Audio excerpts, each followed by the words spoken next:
সে অনেক কাল আগের কথা। এক গ্রামে একটা গরিব পরিবার ছিল। রুস্তম সে অনেক খারাপ ছিল। সে দিনভর মদ খেত আর জুয়া খেলত। আর তার স্ত্রী ছিল খুবই পরহেজগার। মা, আমাকে ইসলামের দ্বীনের কথা বলুন। হ্যাঁ আমার লক্ষ্মীটি। মা, উম্মতের সুপারিশ কে করবে?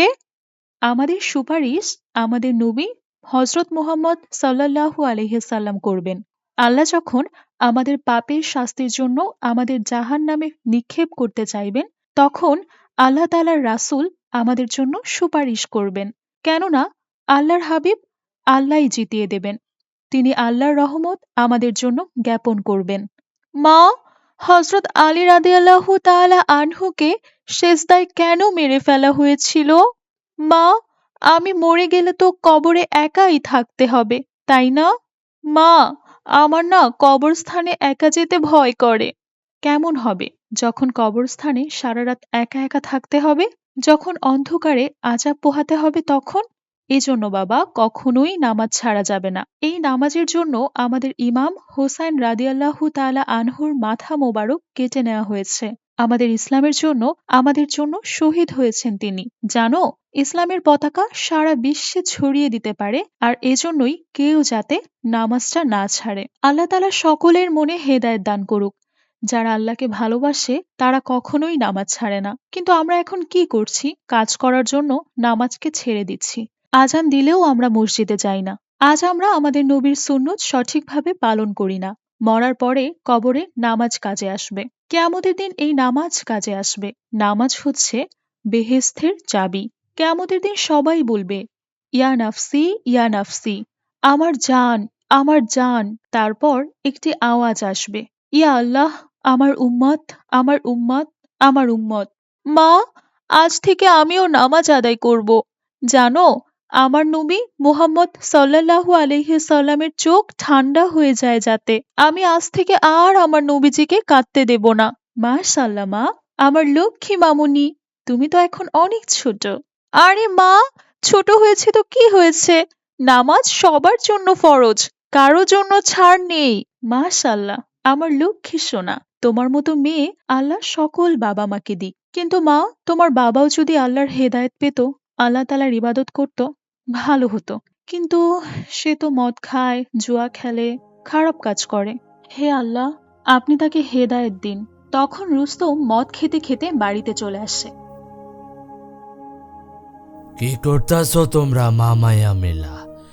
আমার জন্য খাবার বানাইছো নাকি বানাও নাই? আজকেও তুমি মদ খেতে খেতে আসছো? তোমার ঘরের প্রতি কোনো দায়িত্ব নেই? আমাদের মেয়ে এসব দেখে কি শিখবে বলো তো? আরে চুপ কর, খালি জ্ঞান জ্ঞান করিস না, তাহলে এই বোতল তোর মাথায় পাঠাবো। যা যা, আমার জন্য খাবার নিয়ে আয়। রাবেয়া তার জন্য খাবার আনতে যায় এবং খাবার নিয়ে আসে। এদিকে রুস্তম নেশায় ঘুমিয়ে পড়ে। হায় আফসোস, ইয়া আল্লাহ, আমার রুস্তমকে হেদায়েত দিন, নয়তো মরলে মরার পরে কবরেও জায়গা হবে না, আর কবরের কঠিন থেকে কঠিনতম আযাব ভোগ করতে হবে। আম্মু, আব্বু মদ কেন খায়? আমার একটুও ভালো লাগে না। তোমার সাথেও কিরকম খারাপ ব্যবহার করে। আমার বাবা একটুও ভালো না। ছি, বাজে বাবা। এভাবে বলে না মামুনি, তোমার বাবা তো তোমারই বাবা। বাবা যেমনই হোক না কেন, বাবা তো বাবাই হয়। এভাবে আর কখনো বলবে না মামুনি। ঠিক আছে আম্মু, আমি আর কখনোই এসব বলবো না। চলো মা, এখন তুমি ঘুমাতে যাবে। ফজরের নামাজের জন্য উঠতে হবে তো আমাকে। আম্মু, আমাকেও নামাজের জন্য উঠিয়ে দিও, আমি নামাজ আদায় করব। ঠিক আছে মামুনি, কিন্তু ঘুমানোর আগে একটা দোয়া পড়তে হবে। কোন দোয়া আম্মু? আল্লাহুম্মা বিসমিকা আমুতু অ আহ ইয়া। তারপর আস্তাগফিরুল্লাহ রাব্বিহি মিন কুল্লি জামিউ ওয়া আতুবু ইলাইহি লা হাওলা ওয়ালা কুওয়াতা ইল্লা বিল্লাহ। আল্লাহুম্মা সাল্লি ওয়া সাল্লিম আলা সাইয়্যিদিনা মুহাম্মদ সাল্লাল্লাহু আলাইহি ওয়াসাল্লাম। আম্মু, ঘুমানোর দোয়ার বাংলা অর্থ কি তাও বলে দাও না?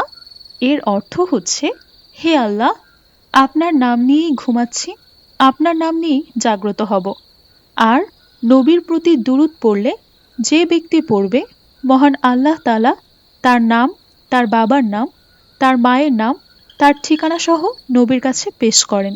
মা, তুমি না বললে? আমি তো জানতামই না। আচ্ছা মামুনি, এখন ঘুমিয়ে পড়ো। তারপর তারা দুজন ঘুমিয়ে পড়ে। الصلاة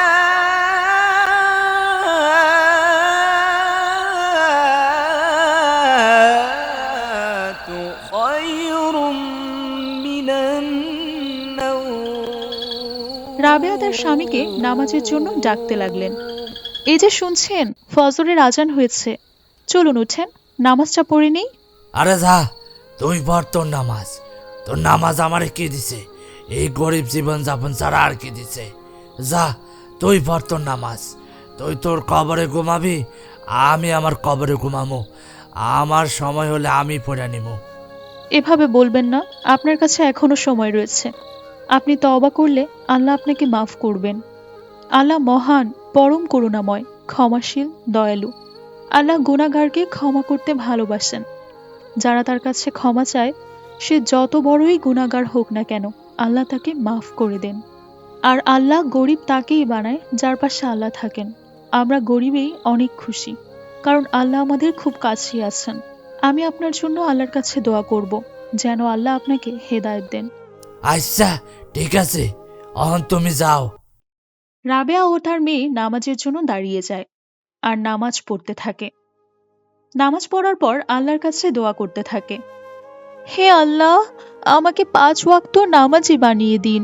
আমাকে নবী রাসূলের সুন্নতের উপর চলার তৌফিক দান করুন। হে আল্লাহ, সকল গরিবের দোয়া কবুল করুন। হে আল্লাহ, আমাকে আমার পিতামাতার কথা শোনার তৌফিক দান করুন। হে আল্লাহ, আমাকে কোরআন পড়ার তৌফিক দান করুন, যেন কাল কিয়ামতের দিন আপনার সামনে লজ্জিত না হতে হয়। হে আল্লাহ, কিয়ামতের দিন আমার পাপের হিসাব দিতে পারবো না। আমরা আমাদের নবীজিকে কি করে মুখ দেখাবো? হে আল্লাহ, আমাকে মাফ করে দিন। তোমার অন্তর পবিত্র, তোমার ভালোবাসা আমার মা বাবার থেকেও বেশি। আমাকে এমন করে বানাও যাতে আমি কখনোই আমার মা বাবাকে কষ্ট না দিই। আর হে আল্লাহ, আমার বাবাকে হেদায়েত দাও, তাকে নামাজি বানিয়ে দাও যেন সে নামাজ পড়ে। সকাল হলেই রুস্তম কাজের জন্য বেরিয়ে পড়ে। উড়ে উড়ে যায় পর্বত চূড়া হয়ে আড়ালে হারায়।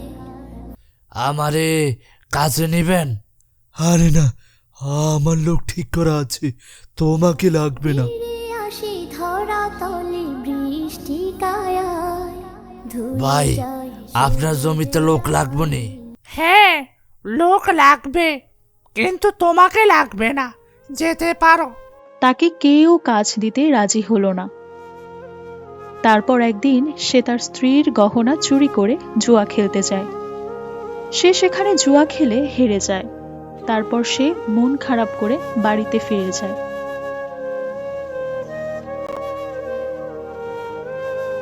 সে ঘরে গিয়ে দেখলো তার স্ত্রী নামাজ পড়ছে। হে, এ তো সব সময় নামাজ পড়তে থাকে, কে জানে এ এত নামাজ পড়া সে কি করে।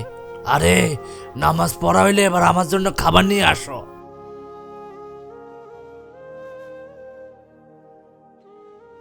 ঠিক আছে, আমার 2 রাকাত নামাজ বাকি আছে, তারপর নিয়ে আসছি। সে বাইরে গিয়ে আগুন জ্বালায়। ঠিক আছে, চুলাটা গরম হোক, তারপর তাদের জন্য খাবার বানিয়ে দিব। ততক্ষণে 2 রাকাত নামাজ পড়ে আসি। চুলা জ্বালিয়ে সে নামাজ পড়তে থাকে। সে জানতো না যে সামনে একটা খারাপ ঘটনা ঘটতে যাচ্ছে।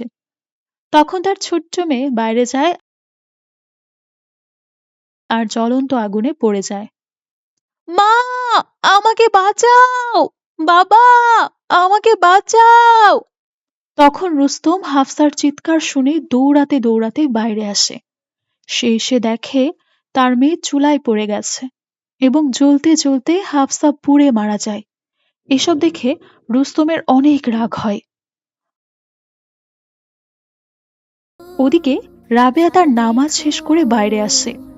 এসে দেখে তার মেয়ে আগুনে পুড়ে মারা গেছে। শোভা পাহাড়ের সারি সারি গাছেরও ছায়া। এটা দেখে মায়ের বুকটা কষ্টে ফেটে যায়। ইয়া আল্লাহ, আমি তো তোমার ইবাদত করি, আমার মেয়েটাকে কেন আমার কাছ থেকে কেড়ে নিলে? ইয়া আল্লাহ, রহম করো। দেখ, তোর নামাজ তোর মেয়েরে ছিনায় নিছে।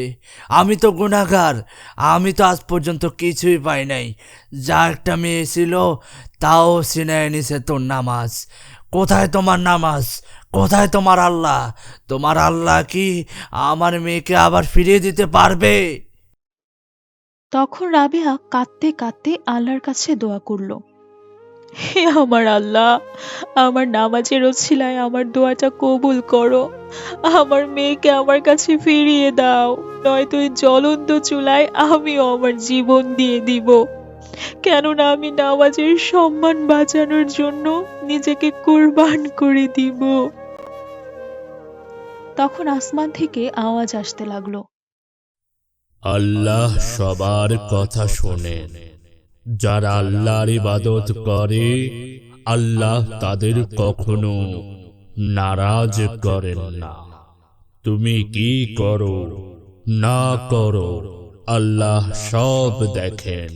তার চোখ থেকে কোনো মাখলুক আড়াল হতে পারে না। এই দুনিয়ায় তুমি এই ধন সম্পদের পিছনে ছুটেছ, একদিন সব বিলীন হয়ে যাবে। তোমার রবের ইবাদত করো, আল্লাহ তোমাদের দুনিয়া ও আখিরাতে মঙ্গল দান করবেন।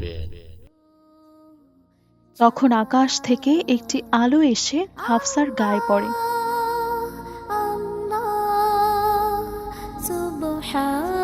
আর সে জীবিত হয়ে যায়।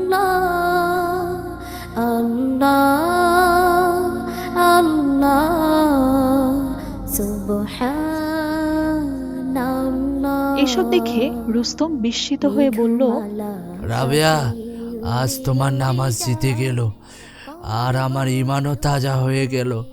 আজ পর্যন্ত আমি যা গুনাহ করেছি তার জন্য আল্লাহর কাছে ক্ষমা চাই। আর কখনো মদ খাবো না, গুনাহের কাজ করব না।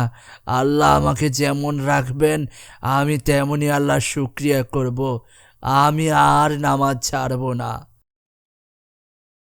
তারা সবাই আল্লাহর কাছে দোয়া করতে থাকে, হে আল্লাহ, সকল প্রশংসা আপনার, আমরা আপনার শুকরিয়া জ্ঞাপন করলাম, আমাদের সকলকে হেদায়েত দিন, সবাইকে 5 ওয়াক্ত নামাজি বানিয়ে দিন। বন্ধুরা, আমরা আপনাদের জন্য সম্পূর্ণ আবেগ ভালোবাসা দ্বারা ভিডিওটি তৈরি করেছি। লাইক করতে বলবো না, যারা ইসলামিক কন্টেন্ট ভালোবাসেন তাদের নিষেধ করলেও তারা লাইক করবে। দয়া করে নামাজ পড়ুন। আল্লাহ হাফেজ। দোলা